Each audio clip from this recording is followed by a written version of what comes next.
You ask Tiger to solve. This deals with linear equations with one unknown. The final result is a equals 3. Let's solve it step by step. Group all a terms on the left side of the equation. Subtract 2a from both sides. Group like terms. Simplify the arithmetic. Group like terms. Simplify the arithmetic.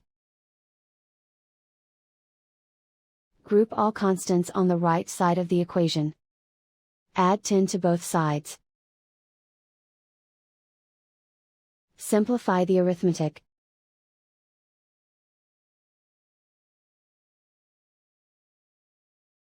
Isolate the a.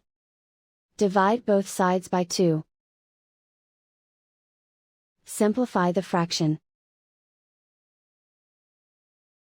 Find the greatest common factor of the numerator and denominator. Factor out and cancel the greatest common factor. And so the final result is a equals 3.